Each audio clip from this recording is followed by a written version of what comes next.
Aujourd'hui, je vais vous inviter à consulter 3 documents. Le premier document, c'est le tableau confessionnel légal de la République du Cameroun qui a été publié par le ministère de l'administration territoriale.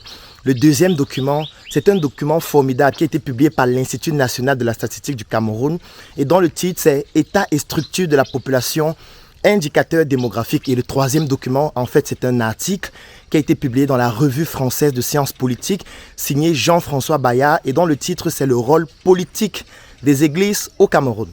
Dans ces documents, vous allez découvrir des informations et surtout des statistiques exceptionnelles. Ici, j'ai décidé de choisir quelques statistiques qui vont nous permettre de développer l'argumentaire de cette vidéo. Première statistique, 69% de la population camerounaise est constituée de chrétiens. Quand on parle de chrétiens, vous voyez les catholiques, les protestants, les orthodoxes et les personnes qui pratiquent d'autres religions chrétiennes. 24% de la population est constituée de musulmans. On va s'arrêter dessus et on va analyser les statistiques. Ça veut dire que 93% de la population au Cameroun croit en Dieu. Ça signifie que dans la population camerounaise, s'il y a 100 personnes, 93 personnes croient en Dieu. Je vais essayer de vous donner quelques implications d'une statistique comme celle-là. Par exemple, dans le champ politique. Supposons que vous êtes un candidat dans un État comme le Cameroun à une élection quelconque et vous voulez avoir l'assentiment des personnes qui vont vous voter naturellement, puisque nous sommes dans un État démocratique et vous voulez que des personnes vous votent pour que vous puissiez être un élu du peuple. Vous avez donc un peuple qui est constitué de 100 personnes. Sur ces 100 personnes, vous avez 93 personnes qui croient en Dieu. Qu'est-ce que ça va entraîner? Ça va entraîner une manipulation qui sera constituée telle que je vais vous expliquer actuellement. Première chose, vous devez faire comprendre à ces 100 personnes que vous croyez aussi en Dieu. Parce que si vous venez dire à ces personnes que vous ne croyez pas en Dieu, 93 personnes sur les 100 vont se dire « ça c'est un démon ».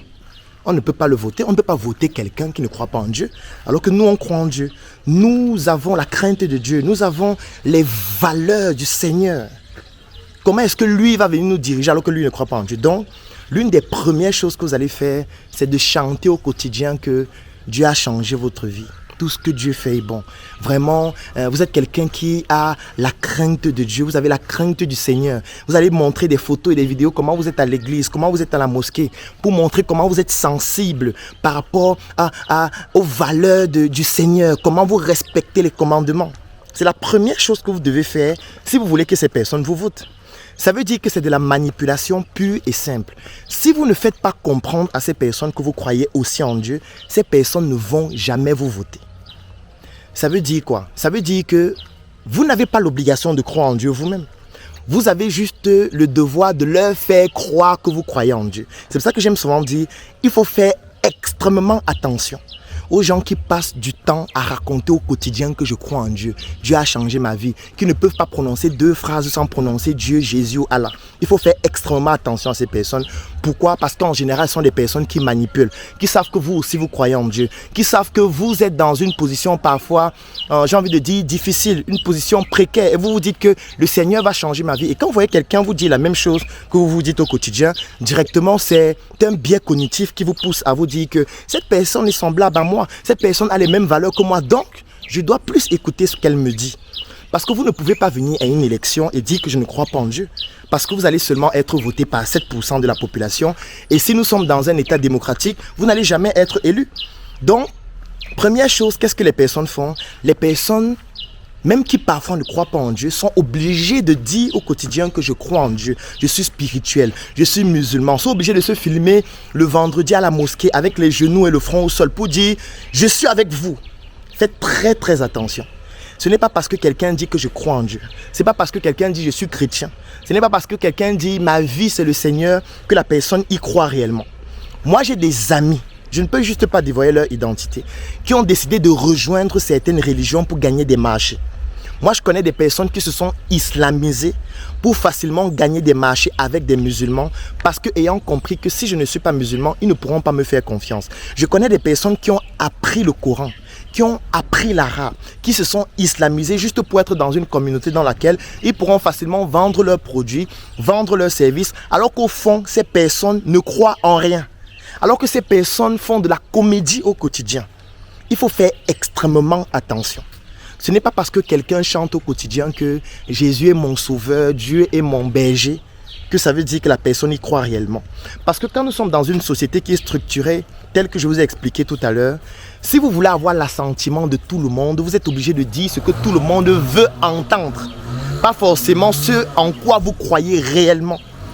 Et c'est parfois ce qui se passe en ligne lorsque je partage mes pensées philosophiques. Des personnes disent vraiment, ça c'est un démon, vraiment ça c'est quelqu'un qui est un vampire. Non, non, non. Moi je suis sincère, moi je dis réellement ce que je pense. Je n'ai pas besoin qu'on me vote. Moi je ne fais pas de politique partisane où j'ai besoin d'être élu. Donc je dis ce que je pense réellement parce que je n'ai pas besoin que le peuple m'aime. Je n'ai pas besoin qu'on m'aime. Par contre, faites très attention à ceux qui utilisent des biais cognitifs en sachant que vous êtes faible par rapport à vos différentes croyances et qui vont simuler et mimer quelles ont ces personnes les mêmes croyances que vous afin de pouvoir vous pousser à adhérer à leur idéologie. C'est de la manipulation pure et simple. On peut très bien chanter au quotidien que je crois en Dieu, je crois en Jésus, je crois en Allah, alors qu'au fond, on se moque même des personnes qui y croient. Mais on le dit parce qu'on a un business. On le dit parce qu'on a une activité. On le dit parce que nous sommes dans un pays musulman. Et tu ne peux pas aller dans un pays musulman. Tu vends des produits et tu dis que tu ne crois pas en Dieu. Ce n'est pas possible. Il faut qu'on te voie à la mosquée. Il faut qu'on te voie jeûner. Il faut qu'on te voie pratiquer ce que les musulmans pratiquent pour dire non, c'est notre frère. On peut acheter ses produits. C'est notre frère. On peut acheter son pétrole. C'est notre frère. On peut acheter ses bonbons, ses savons. Par contre, si tu viens dire que moi je ne crois pas en ce que vous faites, c'est une autre manière de leur dire que, en fait, ne consommez pas mes produits. Parce que c'est le réflexe qu'ils vont avoir. Ils vont se dire, bon, comme tu n'es pas comme nous, comme tu n'es pas avec nous, comme tu ne crois pas en ce en quoi nous on croit, ça veut dire que tes produits et tes services aussi, nous aussi on ne va pas consommer ça. On ne va pas les utiliser. Donc, il faut faire extrêmement attention aux personnes qui au quotidien disent Jésus, qui ne peuvent pas dire deux phrases sans dire Dieu. En réalité, ces personnes sont extrêmement malhonnêtes. Moi, je connais des personnes qui sont devenues pasteurs pour gagner de l'argent facilement à travers des levées de fonds sans avoir besoin de remboursement. Parce que vous pensez que la collecte, c'est quoi? La collecte, c'est une levée de fonds. Ça veut dire que chaque dimanche ou chaque samedi ou chaque vendredi, les personnes viennent à la quête vous donner de l'argent, mais vous n'avez pas besoin de leur rembourser, alors que cet argent permet d'acquérir des biens immobiliers. Alors que cet argent vous permet de pouvoir vivre décemment. Ça veut donc dire qu'en réalité, vous êtes en train d'utiliser l'obédience religieuse pour atteindre des objectifs qui sont les vôtres, en faisant croire qu'en réalité vous le faites pour quelqu'un que vous-même parfois vous n'y croyez pas. Il faut faire très attention. Bonne journée.